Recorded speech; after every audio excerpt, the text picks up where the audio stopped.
Buenas noches, amigos. Hace tan solo unos días llegaba a mi conocimiento una de las historias más dramáticas y más espeluznantes, si se puede definir así con ese término, que he conocido en mucho tiempo.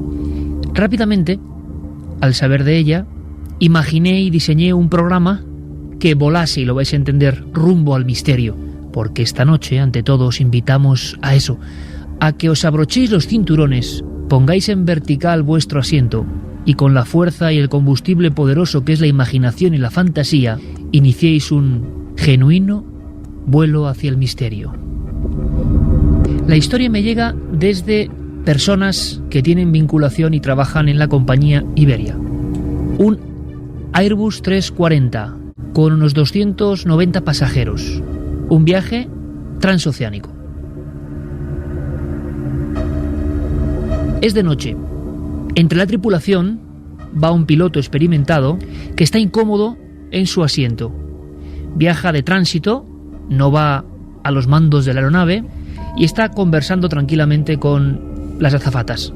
Acto seguido, mientras todo el pasaje dormita, con las ventanillas cerradas, el silencio casi absoluto, decide, porque es un hombre bastante alto según me han contado, irse a descansar al crew rest, o como dicen los del mundillo de la aeronáutica, el iglú.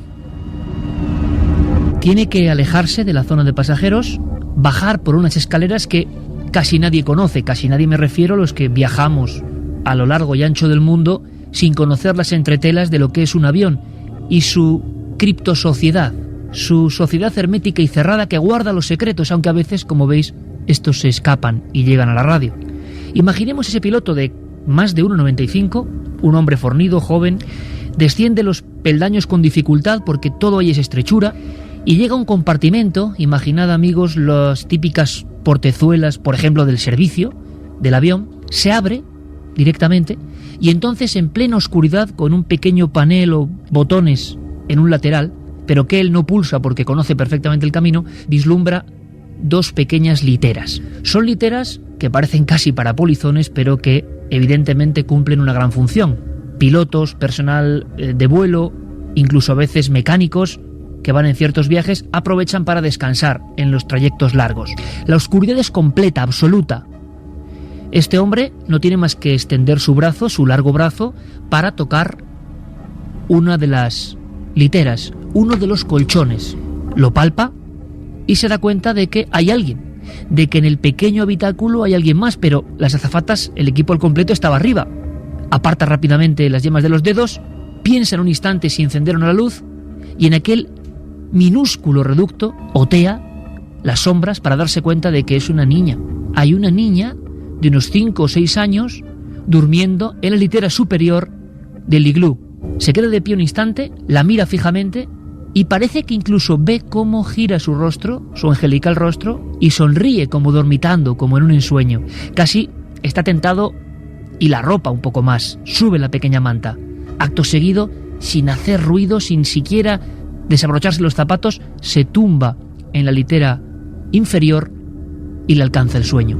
Pasan las horas, pero varias pesadillas atormentan a nuestro amigo. No se ha quitado su traje, no se ha quitado los zapatos, simplemente quería echar una cabezada. Sigue siendo de noche cuando despierta.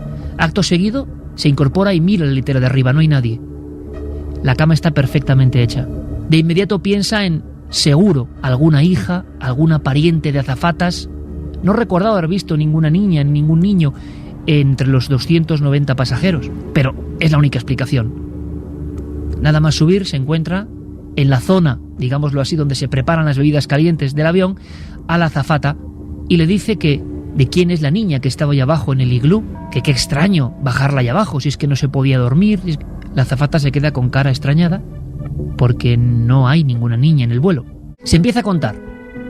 Es una de esas historias absolutamente terribles. La niña viajaba en un ataúd, difunta, claro está. Sus padres la llevaban a enterrar a su tierra natal. Pero el piloto la tocó, metida en la cama, moviendo la cabeza, en el iglú. Al conocer esta historia, nos propusimos otro reto. Hablar de los casos absolutamente reales. Abrimos vías de comunicación porque quizá esta noche hay pilotos, personal de vuelo, que quiere romper el silencio. Pocas, repito, sociedades tan herméticas tan de élite, tan bien preparadas y que conocen tantos secretos como la del mundo de la aviación. Esta noche unos cuantos pilotos van a contar historias, pero no vamos a hablar de ovnis. No vamos a hablar de las típicas historias interesantísimas. Vamos a dar un paso más allá. Queremos historias sobrecogedoras. Es un vuelo, lo repito, al misterio. Yo estoy particularmente emocionado, me pongo de nuevo la hebilla, respiro, veo el paisaje y me imagino viajando hasta un día del año 1979. Siempre he querido entrevistar a esta persona que la vais a escuchar. Pero ¿por qué no vamos un poco más allá? La radio se convierte en un avión. Era un vuelo programado hacia las 5 de la tarde, de un día de 1979. Un vuelo que se hacía más o menos rápido. Pero pongámonos en situación. En el aeropuerto de Manises, los altavoces internos decían esto. El aeropuerto de Manises informa. El vuelo 502 de la compañía Aviaco con destino Sondica Bilbao está a punto de despegar. Se ruega a los señores pasajeros se dirijan a la puerta número 3. Vuelo Bilbao-Valencia, compañía Aviaco efectuará su embarque en breves instantes por la puerta 3. De niño leí la historia en el libro Encuentros en Montaña Roja, lo tengo aquí ahora mismo. Página 161, y me prometí algún día encontrar a este piloto. No es fácil hablar con algunos pilotos que han sido importantes, pilotos de caza, pilotos de combate. Después, pilotos de aerolíneas. No es un caso de ovnis, es algo que va mucho más allá. La nube que paró el tiempo. Toda una institución en la aeronáutica española.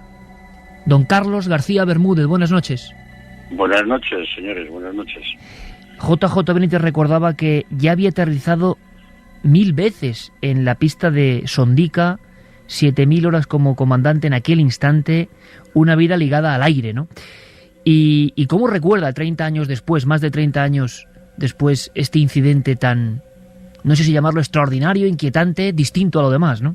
¿Cómo lo recuerda, Carlos, personalmente? Bueno, este día que ocurrió este extraño caso fue en un vuelo desde Valencia a Bilbao, normal, con un Caravelle 10R de la compañía Aviaco. Y entonces, ya autorizados por el Centro de Control de Tráfico Aéreo a efectuar la aproximación y aterrizaje en el aeropuerto de Sondica, pues iniciamos el descenso. En ese descenso, pues lo paramos a 12.000 pies, porque nos vuelven a informar que el campo está bajo mínimos y que no podemos aterrizar, lógicamente. ¿Y qué hacemos? Pues procedemos al alternativo, que el alternativo es el aeropuerto de Santander. Y es justo en ese instante cuando ustedes, yo no sé si divisan primero algo en el cielo o lo primero que ocurre es que en los aparatos del avión pasa algo. Bueno, pues efectivamente no divisamos nada en el cielo porque íbamos en IMC. IMC es en vuelo instrumental. No teníamos visibilidad por el exterior, íbamos entre nubes. Sí recuerdo perfectamente que una de las nubes que entramos tenía una gran luminosidad. Fue necesario hasta ponerse las gafas de sol por el reflejo que tan fuertemente se extendía por toda la cabina, ¿no?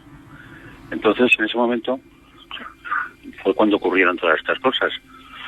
Pues, mire usted, de los 6 RMIs o 6 telebrújulas, como quiera llamarlo, que tenemos en el avión por triplicado en la parte derecha del copiloto y en la parte izquierda del comandante, pues empezaron a girar de una forma totalmente anormal y muy rápida. Nosotros manteníamos el rumbo hacia el oeste, no tan con la precisión de las telebrújulas que te va marcando de grado en grado, pero sí veíamos que el rumbo era oeste. ¿Por qué? Pues porque tenemos una brújula de emergencia, una brújula que llamamos brújula de bitácora, brújula de agua, que no va apoyada a ningún sistema eléctrico, y entonces pues veíamos que íbamos al oeste, o sea que no, esas vueltas que estábamos dando pues no eran normales. Todo eso comenzó cuando entraron en ese cúmulo nuboso que era especialmente luminoso. Sí, exactamente, en ese momento. 10 millas o 15 millas fuera del aeropuerto de Bilbao, en rumbo a Santander, pues duró aproximadamente esto unos 6 minutos, 7 minutos esta situación. Durante estos 6-7 minutos veíamos que no avanzábamos. ¿Por qué no avanzábamos? Porque veíamos el medidor de distancia que nos ocurrió en esas 10 millas supuestas, y que al cabo de 6 minutos cuando terminó toda esta situación y se volvieron otra vez a esclavizar todos estos instrumentos perfectamente, pues estábamos en el mismo sitio donde habíamos entrado, es decir, a 10 millas del aeropuerto de Bilbao en curso a Santander, ¿vale?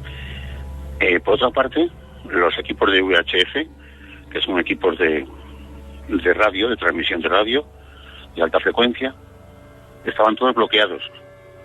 Nosotros estábamos transmitiendo a la torre de control de Santander para que tuviesen información de todo esto, ¿no?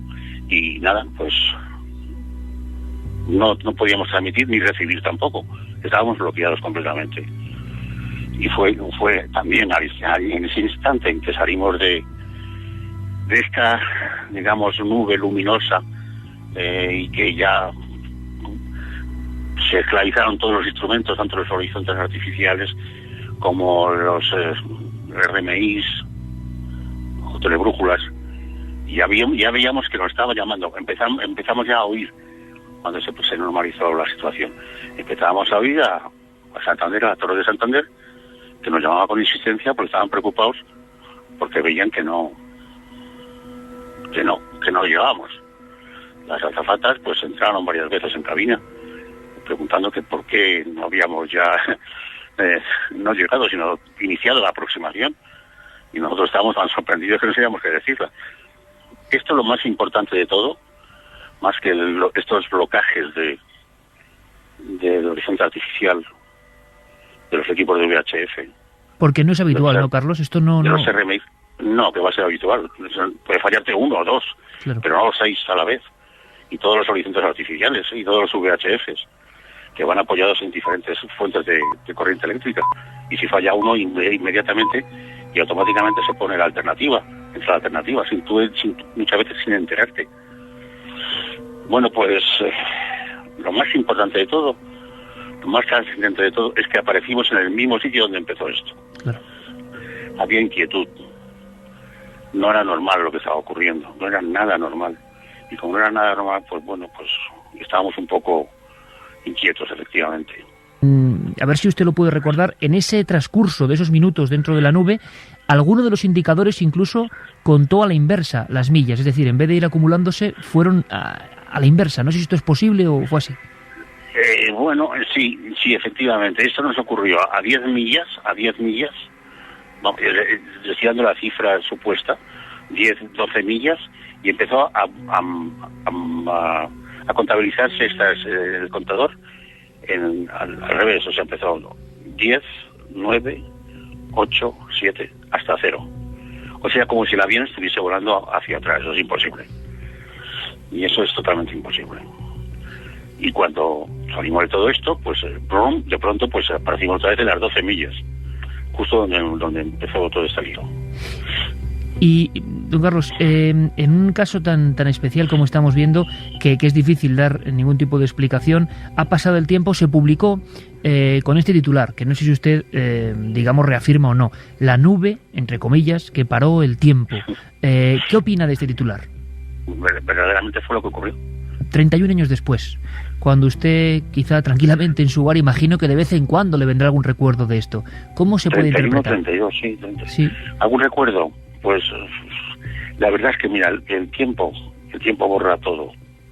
Borra hasta las tragedias más graves que te puedan ocurrir en tu familia. Siempre te queda el recuerdo, por supuesto. Y esto que no ocurrió nada, pues poco a poco se va borrando. Esa desazón, si quieres llamarla así, en 6 meses la perdí. Claro. No hay ninguna. ¿Le gustaría volver a verlo, don Carlos? Un fenómeno de este tipo. Claro que sí. ¿Por qué? Sí. Para quizá, o no sé, hacer otra cosa. Hacer un reportaje visual del fenómeno, ¿no? De tomar registro de eso. Sería muy bonito hacerlo, ¿no?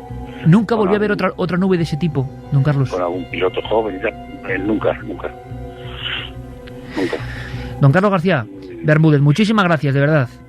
Muchas gracias a vosotros por contar conmigo. Gracias. Un fuerte abrazo. Gracias de todo corazón. Gracias. Igualmente. Gracias. Lo has oído. No estás solo. Milenio 3. Cadena SER. Con Iker Jiménez.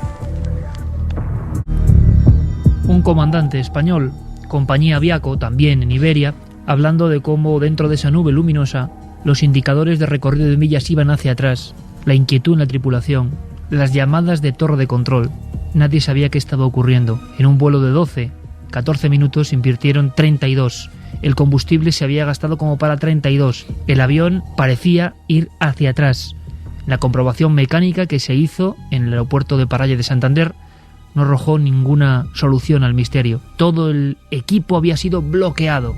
Es como estar en manos de alguien o de algo que les había cogido en cierto minuto, les había robado ese tiempo, esos 12 o 15 minutos, y había vuelto a dejarlos en el punto de origen. Las eternas historias que hemos escuchado de teletransportación, claro que, digo yo amigos, que es muy diferente que lo cuente un comandante con 15.000 horas de vuelo, piloto de caza de combate militar, Carlos García Bermúdez en Milenio 3. Estos son los casos que te ayudan a creer, Santi, ¿eh? O sea, estos son los casos que dices, en fin. Pues sí, la verdad es que 30 y tantos años después, expediente abierto, por mucho que me pueda devanar la cabeza, no se me ocurre ninguna explicación científica, lógica, natural. El testimonio está ahí, es innegable. Y fíjate que las únicas referencias cercanas que se me ocurren proceden del mundo del cine. ¿Quién no recuerda, por lo menos quien que viera cine en los 80 no recuerda aquella El final de la cuenta atrás, o más recientemente incluso pues la serie Perdidos? Pero a veces en la realidad pasan cosas que superan a la mayor de las ficciones. Y una vez más la enjundia, el aplomo, la rotundidad del conocimiento, con los datos, con los aparatos, con las medidas. Eso ocurrió. ¿Qué pasó? ¿Dónde están esos minutos perdidos? La tripulación no llegaba, no dieron ningún tipo de vuelta, iban perfectamente ubicados en línea recta hacia el aeropuerto de Parayas. ¿Qué pasó a unas 12 millas del aeropuerto de Sondica aquel día de 1979, mes de abril, 16:45 horas? Por cierto que los militares, que seguro que estudiaron el asunto, cuando se desclasificaron los informes de ovnis en España, de anomalías en el espacio aéreo, no dicen ni una sola línea, ni una sola letra. Como esos minutos perdidos, el caso de la nube que paró el tiempo, vuelo Bilbao-Santander, directamente no existe. Muchos pilotos españoles no tienen esta valentía y, ojo, lo entendemos. Contar esto es arriesgarse ¿a qué? A que le llamen a uno medio loco, a que digan que...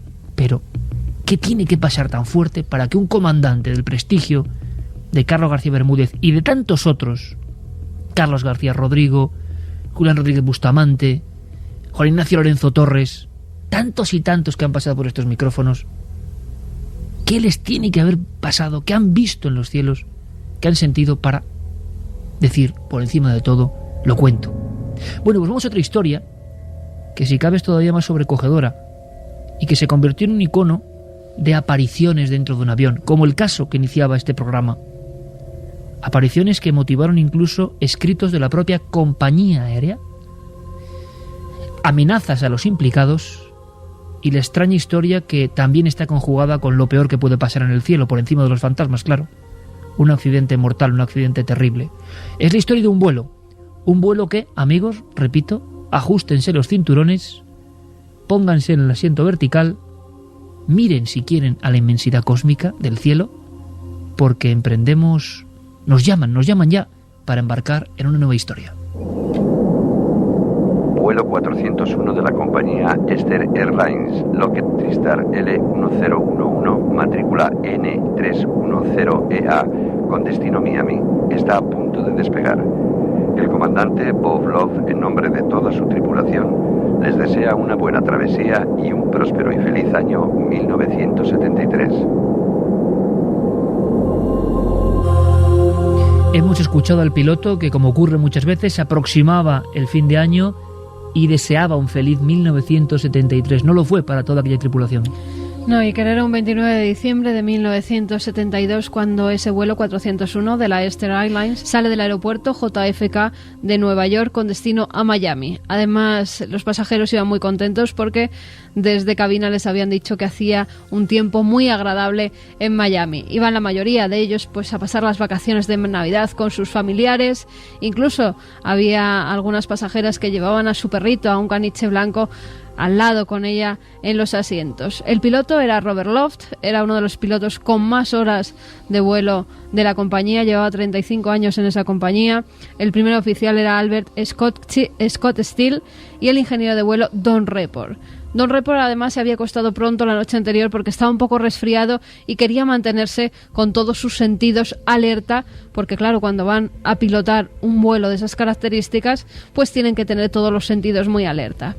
En total viajaban 163 pasajeros y 13 personas de la tripulación.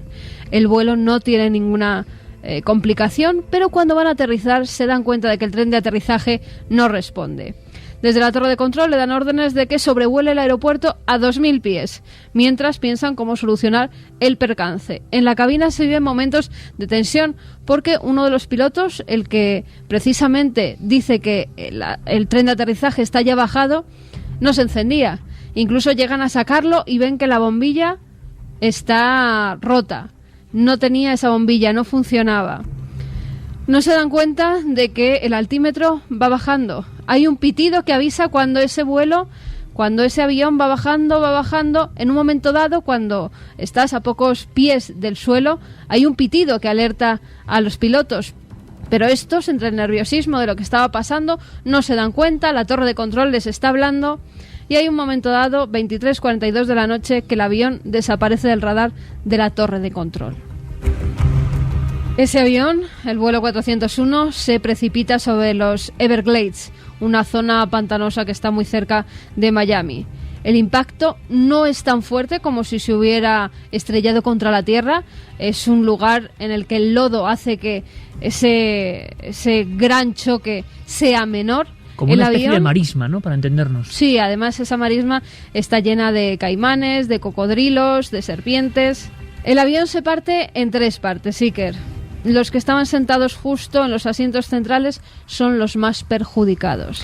Tenemos la voz de Trudy Smith, es azafata, viajaba en ese vuelo y fue una de las supervivientes. Esto es lo que recuerda después de haberse estrellado el avión. Se produjo una gran bola de fuego y el sonido era como algo que jamás podré volver a describir. El sonido del impacto y después todo empezando a desquebrajarse. No podré olvidar nunca aquel sonido, fue terrorífico. Era tan alto. Inmediatamente chocamos y todo era aterrador en tan solo unos pocos segundos. Iba en la cola y ésta se partió. Empezamos a girar y permanecimos así como unos cuantos pies y lo único que recuerdo era estar como en una especie de tornado, porque mis brazos y piernas no paraban de moverse de un lado a otro. El primero en darse cuenta del accidente es Bud Marquis. Bud Marquis se encontraba con un amigo además la habrá visto, los oyentes la habrán visto muchas veces, una de esas lanchas que tiene un gran ventilador y va precisamente por esos Everglades que hace que naveguen, incluso hoy en día llevan a turistas para que vean a los caimanes, para que vean a los cocodrilos. Pues él estaba por la noche con un amigo cogiendo ranas en los Everglades, subido en una de esas barcazas. Ven un gran fogonazo en el cielo y rápidamente se acercan hasta allí. Enseguida oyen a gente quejándose, un hombre que dice: no podré sostener mi cabeza nunca más. Con su linterna ve a gente que está en los asientos con el cinturón de seguridad. Algunos de ellos tienen la cabeza metida en el agua, están muertos. Trudy, esa azafata que nos hablaba anteriormente, sigue con su relato. Después del gran ruido del choque, que como dije, era increíble, se notaba un silencio de muerte. Al principio grité: ¿alguien que pueda ayudarme? Y no escuché a nadie más. Y pensé: oh Dios mío, soy la única superviviente. A nivel personal, la experiencia te cambia. Nunca vuelves a ser la misma. Yo creo que verdaderamente aprecias la vida. Bud escucha a una azafata, a Beverly Raposa. Esta entre el shock del impacto y el creerse la única superviviente, comienza a cantar un villancico. Recordemos que eran Navidades. Piensa en eso para que los rescatadores, porque no se veía absolutamente nada en esa noche, era una noche muy oscura, sin luna, no se veía nada. Piensa que tiene que alertar de alguna manera a la gente que va a rescatarla, porque había oído el motor de esa lancha que iba, y ella empieza a cantar villancicos para que así pudieran saber dónde estaban. Ron Infantino es uno de los pasajeros que logró sobrevivir y así contaba esta experiencia. Te puedes hacer una imagen de nosotros en la oscura madrugada. Escuchábamos cantos en medio de la nada. Fue algo así como estar en el Titanic. Nos íbamos hundiendo. Algo que nunca olvidaré.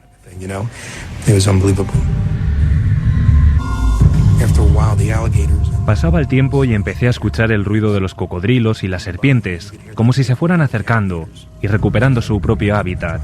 No sabía si vendrían a por mí, pensando que era carne muerta.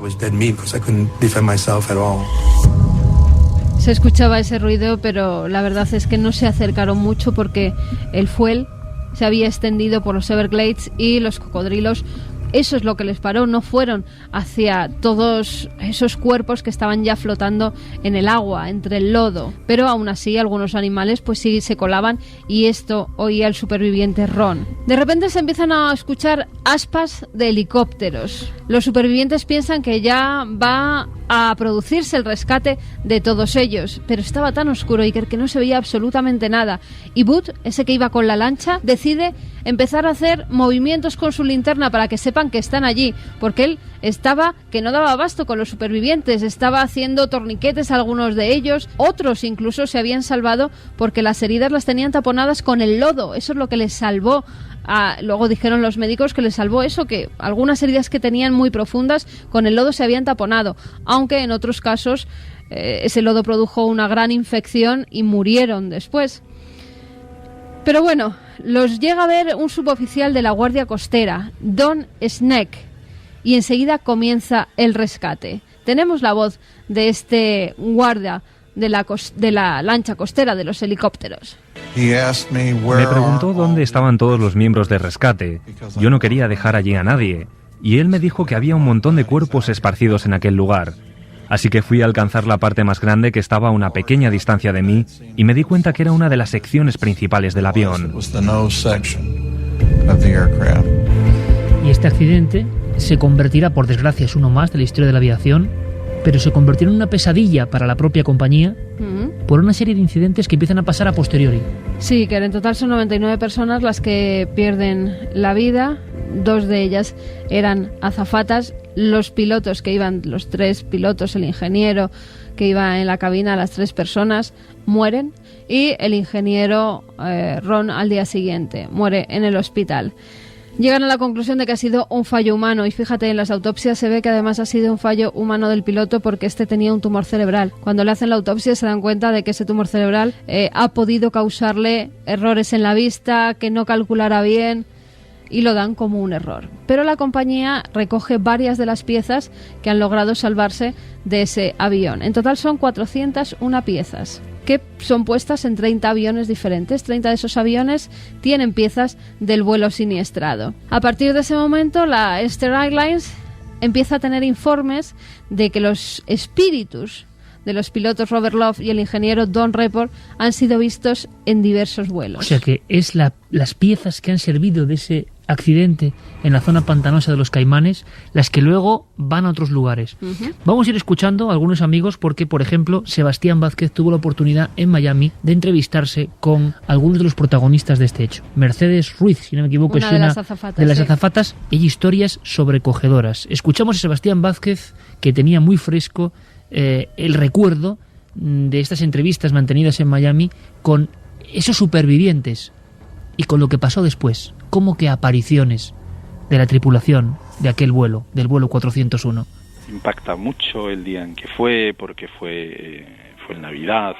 Se cuenta, o ella contaba, que la leyenda o los comentarios decían que el avión se estrelló en esa zona de marismas que hay, ¿no?, por la noche, pero recuperan después la compañía, motores, etcétera, etcétera, y se acoplan esas piezas a otros aviones.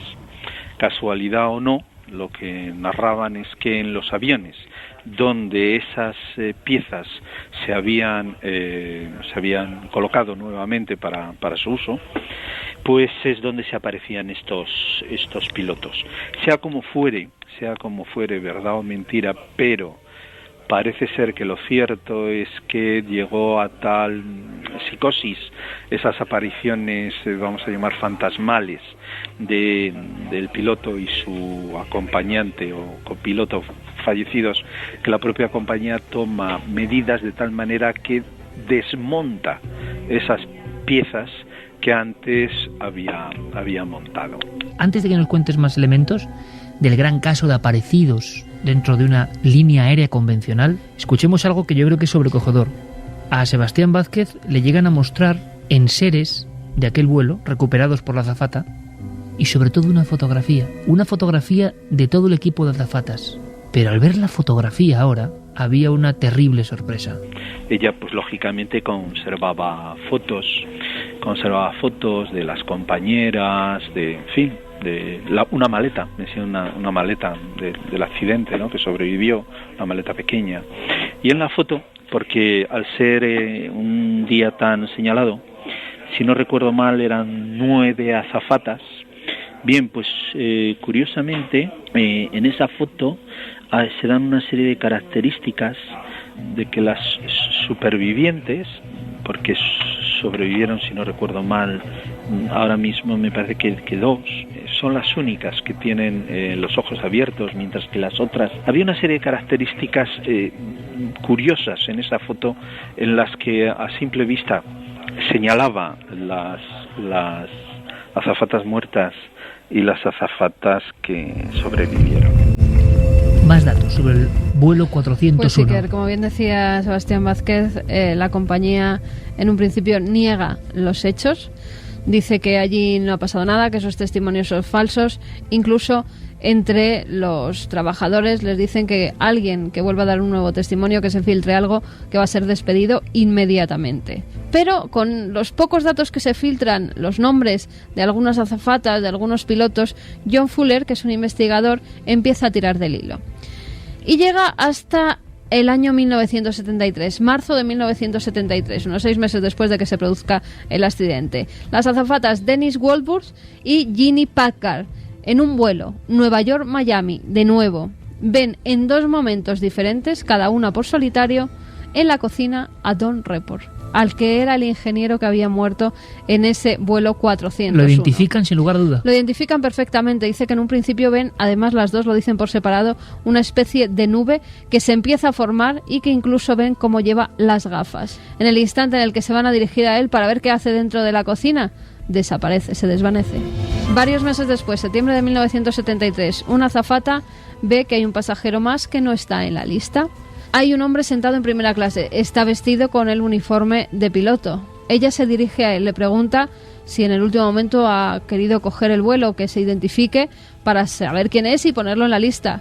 Él no habla, está muy blanco, no dice nada. Llama a otra azafata para ver si ella le puede preguntar en otro idioma, porque a lo mejor no la entendía.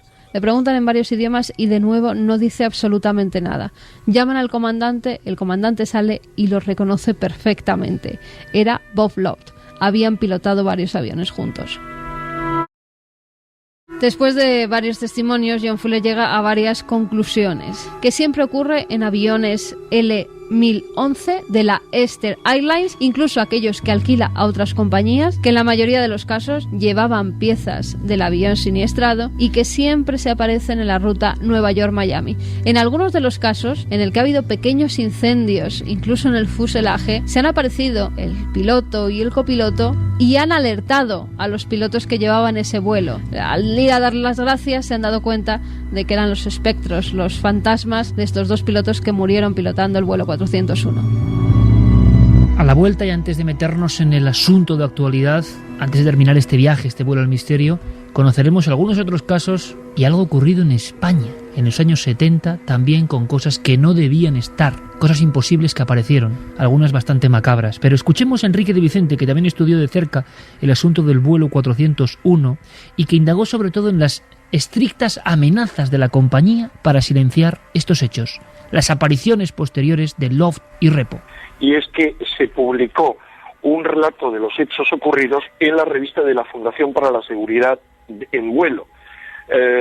Y se dice que, por el contrario, el no haber podido recoger más testimonios fehacientes de las apariciones que tenían lugar, es que la compañía amenazó a algunos pilotos y algunos ingenieros de vuelo con enviarles al psiquiatra de la compañía si seguían contando ese tipo de historias. Esto es lógico, porque obviamente todas estas historias estaban desprestigiando a la Eastern Airlines. Había mucha gente en los años 70 que no le hacía gracia volar con esa compañía y poderse encontrar con un fantasma dentro del avión. Teorías muchas, intentos de explicación varios. El caso queda ahí como un mítico expediente X, con detractores y personas a favor.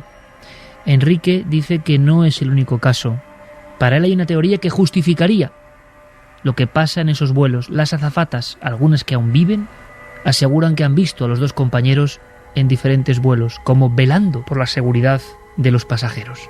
La impregnación es la hipótesis más socorrida y podría ser utilizable en el caso de aquellos vuelos, de aquellos aparatos que tenían piezas de repuesto procedentes del avión siniestrado, del vuelo 401. Pero hay otros casos en los que esto no es evidente. Así que hay que pensar si, como en algunas ocasiones a lo largo de la historia, lo que ha ocurrido es que una parte, vamos a decirlo así, el fantasma, una parte más bien mecánica del ser humano que sufre un accidente violento y con la responsabilidad que implica ser el piloto de un vuelo, se queda atrancado en nuestra dimensión con una obsesión, y es evitar nuevos accidentes. Nuestro vuelo se aproxima al aterrizaje. Antes tiene que pasar por España, por el Montseny y por Argentina. Tiene que pasar por Argentina porque allí ocurrió algo que tiene que ver con esta historia bizarra, la cara B, lo que nunca se cuenta del mundo de la aviación. No hablamos de observaciones en los cielos, hablamos de algo más. Santiago Camacho. Pues sí, hablamos de un avión que está descansando tranquilamente en una pista discreta del aeropuerto de Buenos Aires, y como decíamos al principio del programa, todo el mundo le conoce por un simple nombre: el Malo. El Malo es el nombre que le dan al avión. El Malo es el nombre que le dan al avión, tiene un porqué ese nombre, y hay una bonita historia casi de amor entre una azafata, un avión y casi una de esas historias que van más allá de la muerte, como las buenas historias de amor. Pues será la siguiente historia. Carlos Largo nos trae algo sorprendente. Ha trabajado de lo lindo para aproximarse a una historia que ocurre en una montaña importantísima, sagrada para muchos, el Montseny. Un accidente que fue, como dice la prensa de la época, el más grave ocurrido en suelo español hasta aquel instante.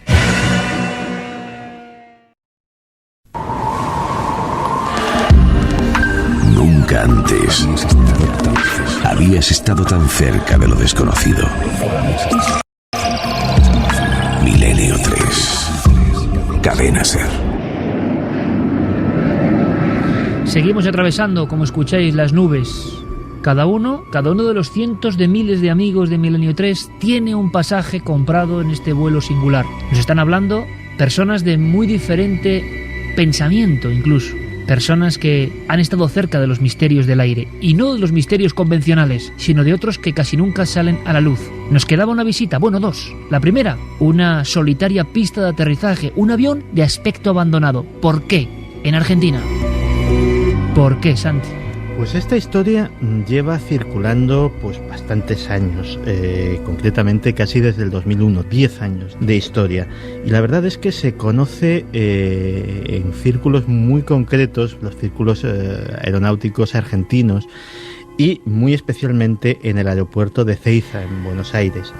Allí se cuenta la historia de una azafata, muchos años en aerolíneas argentinas, que un buen día, un mal día, mejor dicho, pues le dieron esa noticia que pocos o ninguno queremos escuchar. Tienes una enfermedad grave, tienes una enfermedad irreversible, no te puedo dar una fecha, puede ser mañana, puede ser dentro de un mes, puede ser dentro de un año, pero vas a morir.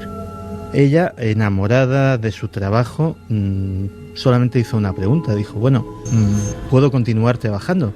Dice, sí, o sea, no es algo incapacitante. Lo que tenga que suceder, por desgracia, será repentino y ya está. O sea, si quieres seguir trabajando, es tu decisión. Y ella decidió seguir volando y seguir desempeñando pues la profesión que tantas alegrías le había dado, que tantos países le había hecho visitar y que, bueno, era realmente su vida. De hecho, murió apenas unas horas después de haber realizado su último vuelo. Es curioso porque la mayor parte de esos vuelos habían tenido lugar en un aparato muy concreto, un Boeing 747, matrícula LVMLO. Esas tres últimas letras, MLO, hacía que pilotos y mecánicos lo conocieran coloquialmente como el malo. Era el apodo que tenía aquel avión. Y ella, que era mujer muy religiosa, muy supersticiosa y con algunas, de alguna forma, manías, pues parece ser que el bautismo de ese avión había coincidido con su propio bautismo del aire, lo consideró una buena señal y constantemente forzaba que le tocase desempeñar su trabajo precisamente en ese avión. Cambiaba turnos, pedía ese favor y bueno, los responsables de la compañía, como sabían de esa curiosa manía y la azafata en cuestión pues tenía un desempeño impecable y una magnífica fama entre sus compañeros, accedían y efectivamente pues yo creo que el 90% de las horas que trabajó y que estuvo en el aire las hizo en ese avión con el que tuvo una relación muy especial. Precisamente se había bajado de ese avión cuando, ya te digo, ya en su domicilio, unas horas después, pues perdió la vida. El problema fue que justo en ese momento empezaron a suceder cosas raras en el avión. Concretamente, la primera aparición fue por parte de unos mecánicos que estaban haciendo revisiones rutinarias en la bodega posterior y que de repente vieron una figura borrosa. Casi la vieron y no la vieron, pero cuando se quisieron fijar, aquello sí que tomó cuerpo, tomó cierta corporeidad y automáticamente sí cogió no solamente la silueta absolutamente inconfundible de una mujer, sino la silueta de una mujer vestida con el uniforme que corresponde a las azafatas de la línea aérea.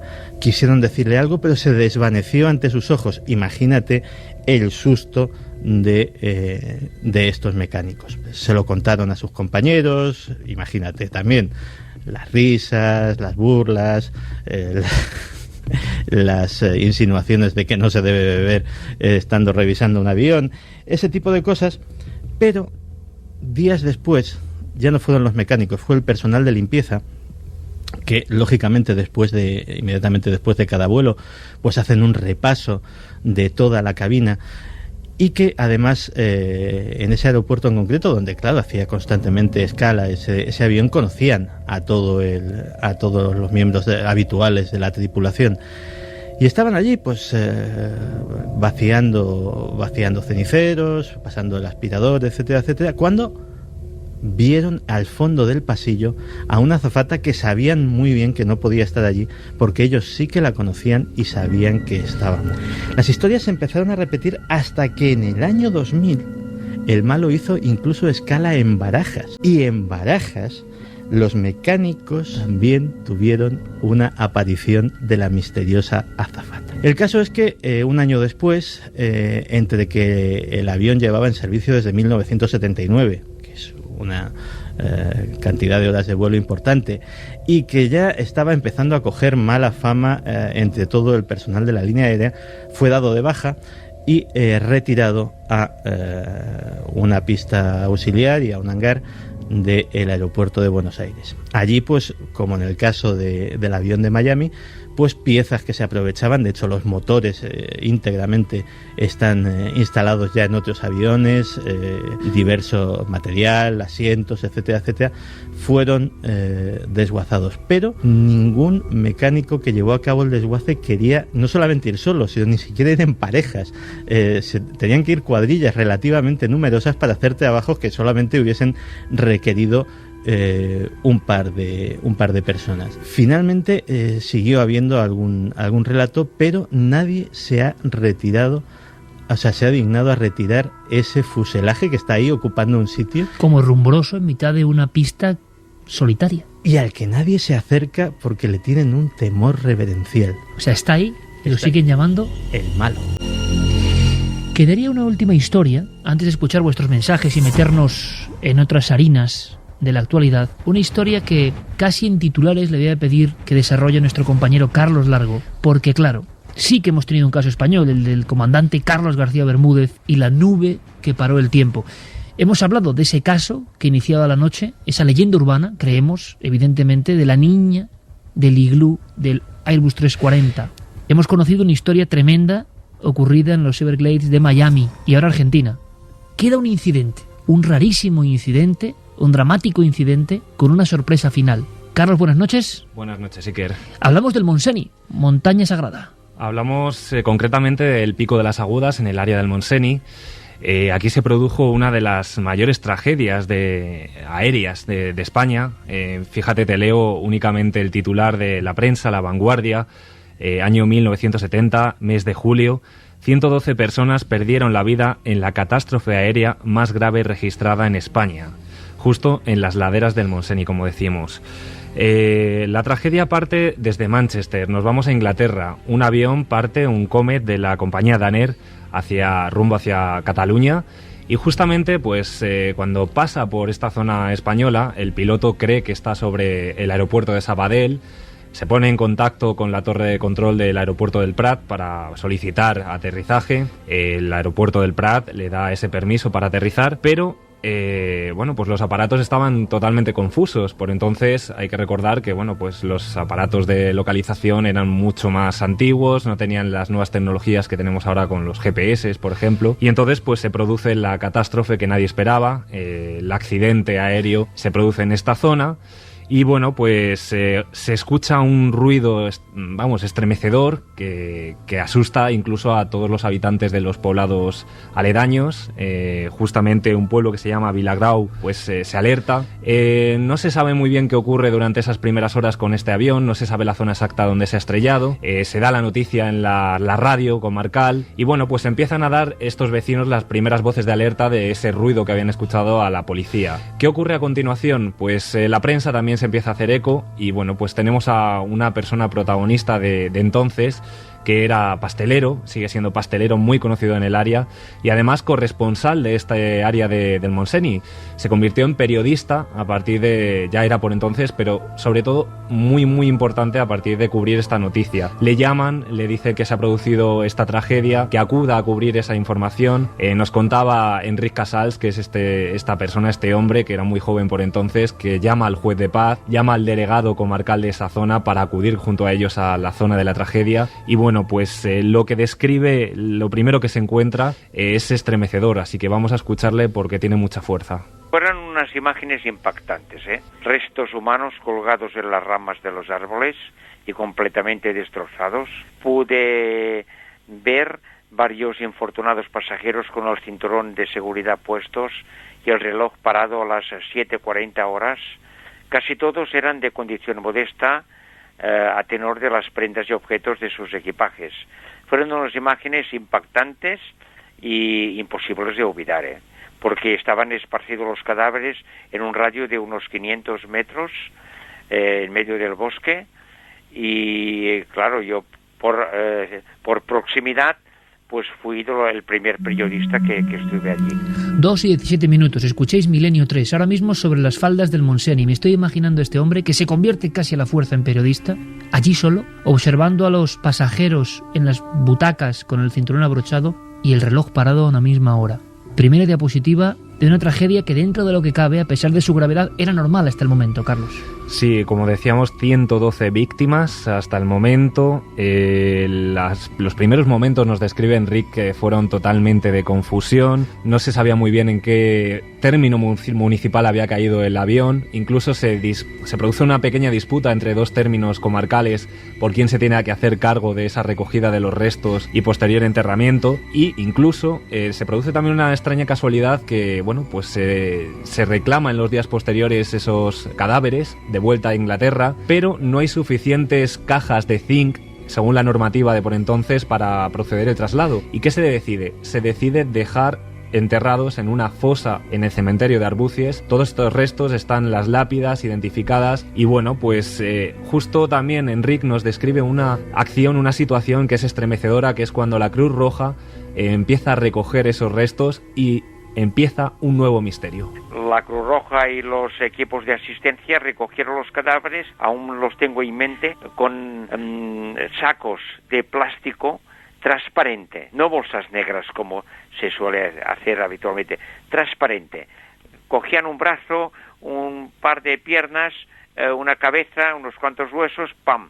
Y allí era la forma de ir contando y reconstruyendo los cadáveres. ¿Qué pasó? Que, caramba, aparecieron 113 cabezas. Y según la lista de pasajeros, la redacción eran 112. Un misterio policíaco, un misterio digno del CSI. Años 70, faldas del Montseny, una cabeza de más. Una cabeza de más y de la que no se sabía ni se supo nada más desde aquel año 70. Se investigó, se realizaron varias hipótesis que ahora nos va a contar Enric Casals, pero nada de nada se supo de esa cabeza de más. Se investigó y preguntaron a los ayuntamientos próximos a la zona a ver si había alguna denuncia de alguna desaparición, porque hubiese sido posible que alguna persona, pues estando en el bosque, paseando, o algún excursionista, le hubiera pillado el avión y se hubiera encontrado en medio de la catástrofe. Y ningún ayuntamiento pues tuvo noticias de ninguna denuncia. Otra deducción, otra hipótesis es que se tratase de un bebé, un crío, que no constase tampoco en la lista. Pero esto últimamente también se descartó porque había un crío, me parece, de 1 año, 2 años, que estaba en la lista también, o sea que estaban todos los pasajeros, los oficialmente registrados.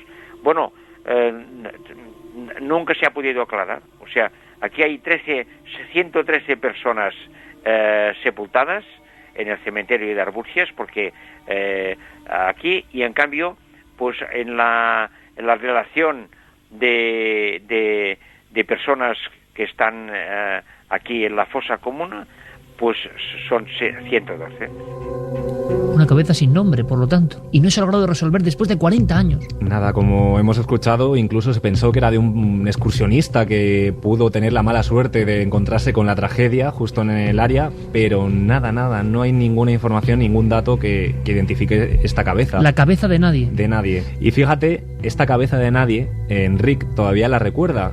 Y le produjo tal impacto esa llegada allí, encontrarse con todos estos cuerpos esparcidos por los árboles, como él nos describía, que cada vez que escucha de nuevo una noticia de una tragedia aérea, se le ponen los pelos de punta. Cuando oigo por la radio, veo por la televisión o leo algún periódico de algún accidente importante de aviación, parece que mi subconsciente recupera aquellas imágenes y por la noche sueño con lo que viene al Montseny, una catástrofe imposible de olvidar.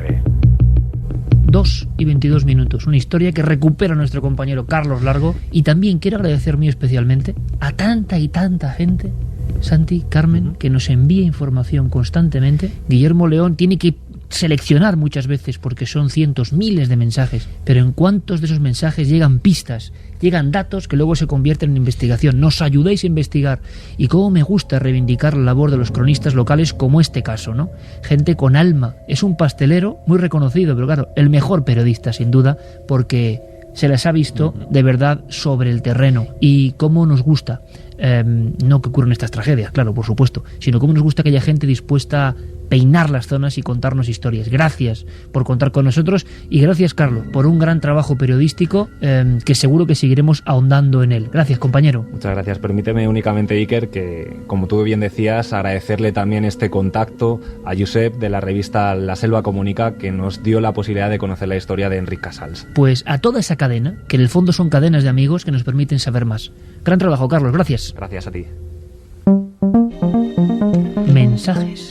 Es momento de respirar un poco, porque vaya 4 casos que han llegado sobre el lado más oscuro, vamos a decirlo así, de las aerolíneas convencionales. Misterios de la aviación. Pues mira, nos escribía Sergio de Mejorada del Campo, que decía: hola, mi padre fue testigo presencial del accidente aéreo sucedido en Mejorada del Campo a comienzos de los años 80. Aquella noche volvía con su coche cuando un gran trueno le hizo frenar casi en seco. Según sus palabras, de repente se hizo de día y varias bolas de fuego iban perdiéndose en el horizonte. En esa época, la zona del pueblo en la que vivíamos tenía calefacción comunitaria. Sus calderas estaban a las afueras, relativamente cerca de donde se estrelló el avión. Podría haber sido un desastre.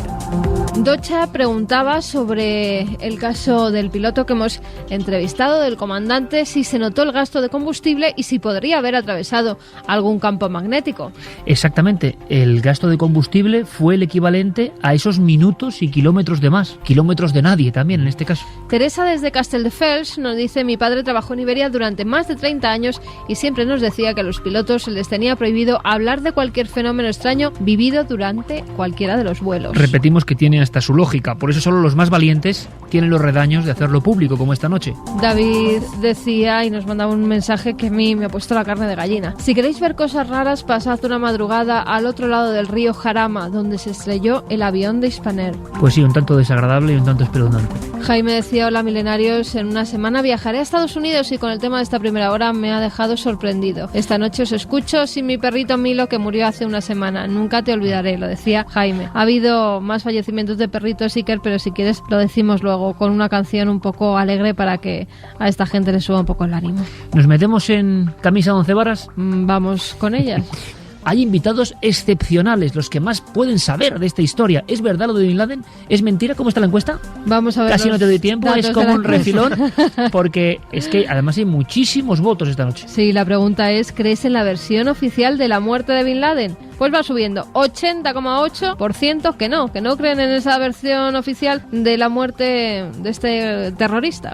Bueno, pues una cosa más. Queda Túnel del Tiempo, que habrá esta noche, y además muy, muy especial, muy acorde con la primera historia que hemos contado esta noche, una historia para no dormir. Bueno, pues pasada esta semana, se revolucionaba el mundo. La SER lo contaba más o menos así. Son las 5 de la mañana, las 4 en Canarias. Osama Bin Laden ha muerto. Todavía no existe confirmación oficial. Estamos a la espera de una rueda de prensa que va a ofrecer el presidente Barack Obama en los próximos minutos, pero los medios de Estados Unidos aseguran que va a hacer ese importante anuncio. Osama Bin Laden ha muerto. ¿Qué tal? ¿Cómo estáis? Casi 10 años después del 11S, casi 10 años después de que George Bush, el expresidente, dijera que Osama Bin Laden sería capturado vivo o muerto, lo ha sido muerto. 2:28, la nave del misterio ya ha aterrizado, y lo hace en las arenas movedizas de la conspiración. Algo que me sorprende: 80% de los que están entrando en la encuesta en ikerjimenez.com dicen que no se lo creen. Por lo tanto, algo pasa, algo digno del análisis, ¿no creéis?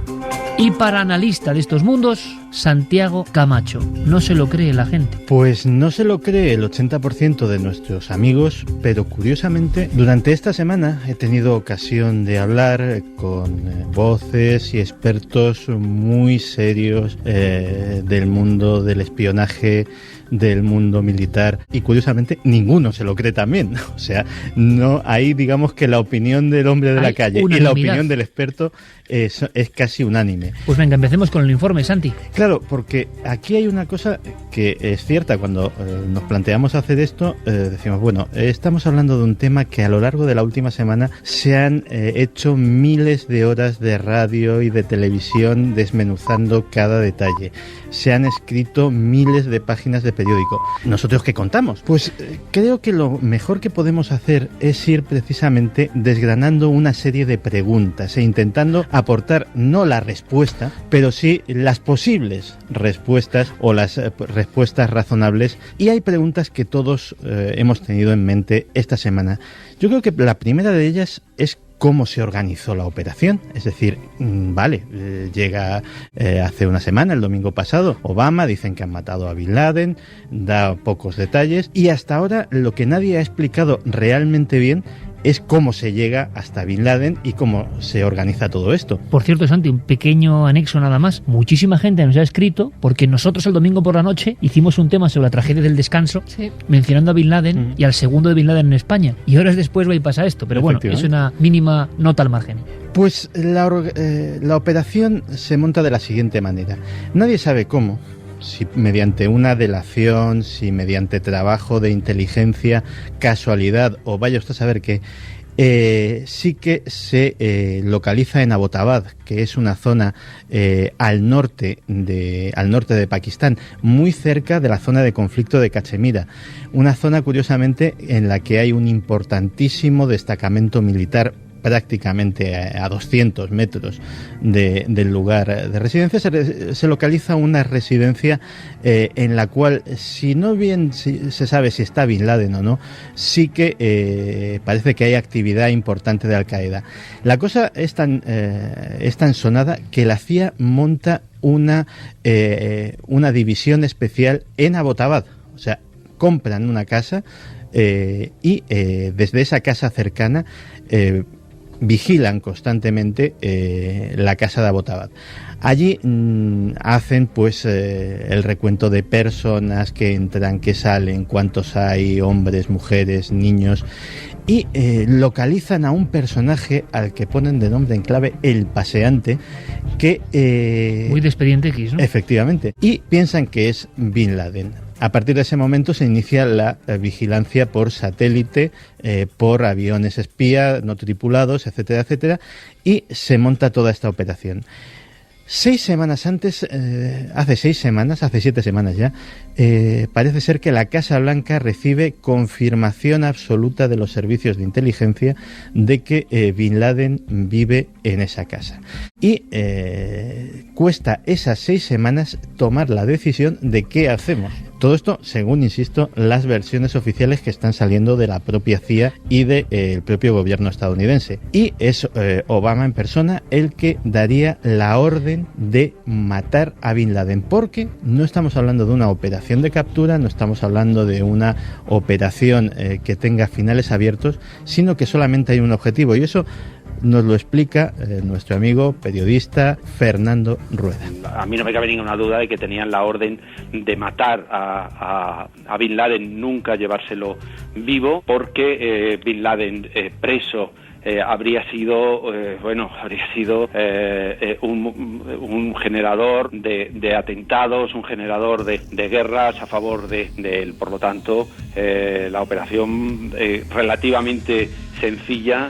Se trataba en el momento de pegarle un tiro a Bin Laden.